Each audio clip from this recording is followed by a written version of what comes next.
पर आज हम जन्म तिथि से डेट ऑफ बर्थ, कोई भी डेट ऑफ बर्थ हो आप उसे लिख लें। इससे ये हम जानने का प्रयास करेंगे कि विवाह किस वर्ष होगा। बिल्कुल सटीक इससे निकलता है।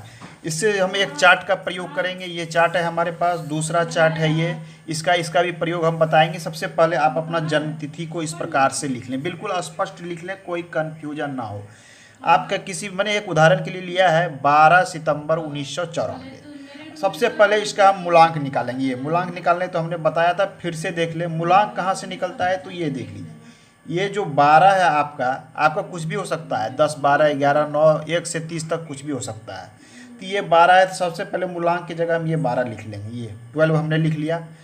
कोई भी हमको 2 डिजिट में नहीं लेना है रिजल्ट, तो इसको क्या करना है, एक स्टेप आगे बढ़ जाइए। 1 + 2 दोनों को जोड़ दिया, सिंगल डिजिट में आ जाइए 3। अब हमारा क्या हुआ, ये मूलांक जो प्राप्त हो गया, ये मूलांक है। ये मूलांक हमारा प्राप्त हो गया है 3। भाग्यांक निकालने की हालांकि आवश्यकता तो इसमें कम पड़ेगी, लेकिन फिर भी जान लें भाग्यांक क्या करना है, इन टोटल डिजिट को आपस में जोड़ देना है। इन टोटल को 9 सितंबर 1994 हमने इसे जोड़ दिया, तो ये हमारा भाग्यांक निकल जाएगा। इसको फटाफट जोड़ लीजिए, कितना हो जाता है, 2 1 3 9 3 12, 12 1 13, 13 और 4 17, और 17 और 18। चलिए हम भाग्यांक को यहाँ जोड़ दिए, ये टोटल आया 35। 35 को फिर सिंगल डिजिट में चेंज करने हमने 3 + 5 कर दिया। इसी 35 को किया है, कन्फ्यूजन में ना पड़े। ये 7 हो गया, ये 7 हो गया। अब हमारे पास एक मूलांक ये निकल चुका है, दूसरा हमारे पास ये भाग्यांक निकल चुका है, ये देख लीजिए। और टोटल डिजिट, अब मूलांक भाग्यांक को हम इस चार्ट के अनुसार भर लेंगे। ये चार्ट है हमारे, इस चार्ट को देख लें, इस चार्ट के अनुसार हम इसको भर लेते हैं। तो ये हम 3 को 3 की जगह, 7 को 7 की जगह भर दिया हमने। हालांकि इस चार्ट का प्रयोग करेंगे हम, लेकिन हम इसको सिर्फ भरने आप जाना, बाकी टोटल डिजिट को यहाँ पर हमने यहाँ भर दिया है।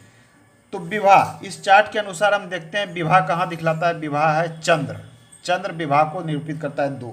इसको आप घेर सकते हैं, एक डिजिट हमारा यहाँ आ रहा है। आइए हम इसमें एक विधि से और जान रहे हैं। देखिए मूलांक प्लस माह, मूलांक कितना है आपका यहाँ 3, तो यहाँ मूलांक 3 है, तो यहाँ पर आपको सबसे पहले 3 लिख देना है। माह, महीना कौन सा है, ये 9 है आपका, ये देख लीजिए। मूलांक प्लस माह मैंने जोड़ देना है 9 को, 9 3 कितना हो गया 12। हमें सिंगल डिजिट में लेना है, तो इसको अब एक स्टेप और आगे चलिए। 1 + 2 = 3। ये देखिए मूलांक प्लस माह हमारा 3 है। ये बहुत इंपॉर्टेंट है, इसको आपको हमेशा ध्यान में रखना है। तो इसमें 3 का हम प्रयोग करेंगे, एक प्रयोग करेंगे इसका, दूसरा प्रयोग करेंगे इसका ए, और ये बी, ये 2 डिजिट का हम प्रयोग करेंगे। इसका प्रयोग अभी हम छोड़ देते हैं। अब आइए विवाह मूलांक, विवाह मूलांक क्या होता है इसकी भी हम बात करेंगे। ये चार्ट है, इससे हम आपको बताने का प्रयास करेंगे कि इसको किस प्रकार से देखा जाता है। एक चार्ट ये है, इस चार्ट में प्रत्येक डिजिट के लिए अलग अलग ग्रह है, सब में किस ग्रह में किन चीज़ों को हम देखते हैं, इसकी भी बात करेंगे। इसका प्रयोग को देखिए। सर्वप्रथम आपको ये देख लेना है, जब आपका ये मूलांक प्लस माह निकल गया, ये हमारा कितना निकल गया 3, ये हम बी लिखें, कन्फ्यूजन में ना पड़े, इसको हम डिलीट कर देते हैं। अब हमें क्या करना है, विवाह का वर्ष निकालना है, किस वर्ष हमारा विवाह होगा। ध्यान दें, बिल्कुल आसान है। विवाह का वर्ष हमें क्या करना है, मान लिया जाए आपको चेक करना है 2023 में, 2024 में, 2030 में, किसी भी वर्ष आप अपने उम्र के अनुसार जोड़ लें। हम बात कर रहे हैं इसके अनुसार। तो मान लीजिए हम उदाहरण दे रहे हैं कि 2023 में विवाह होगा नहीं, तो यहाँ पर आप सबसे पहले 2023 यहाँ पे हम लिख दिए सबसे पहले। इसमें हमें क्या करना है, ये जो है मूलांक, इसको हमें ऐड कर देना है। मूलांक प्लस माह जो निकला है इसको ऐड कर देना है 3। अब इसको ऐड करने का जो तरीका हमने बताया है बिल्कुल वैसे ही ऐड करेंगे कि हर एक डिजिट को अलग अलग जोड़ेंगे। जैसे 2 + 0 + 2 + 3 + 3, ये और ये टोटल को हमने लिख लिया। अब इसको जोड़ के कितना हो जाता है देख लीजिए।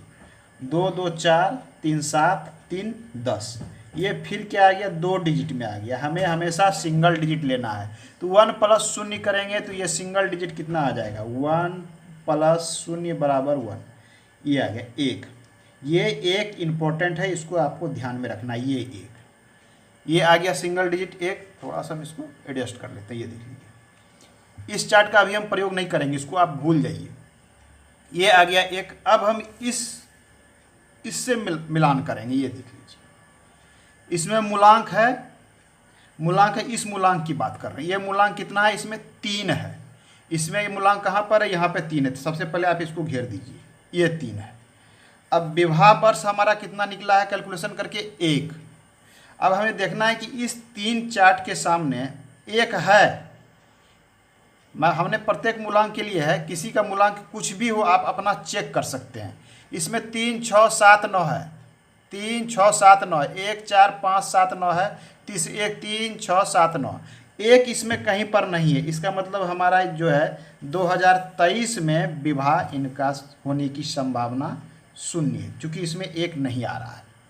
समझ में नहीं आया, फिर से एक बार ट्राई कीजिए, बहुत आसान है। मान लिया जब विवाह वर्ष आप चुन लेते हैं 2022, तो प्लस ये 3 कर देंगे। अब इसको ऐड कर दीजिए टोटल को, 2 2 4 2 6 3 9, ये 9 हो गया।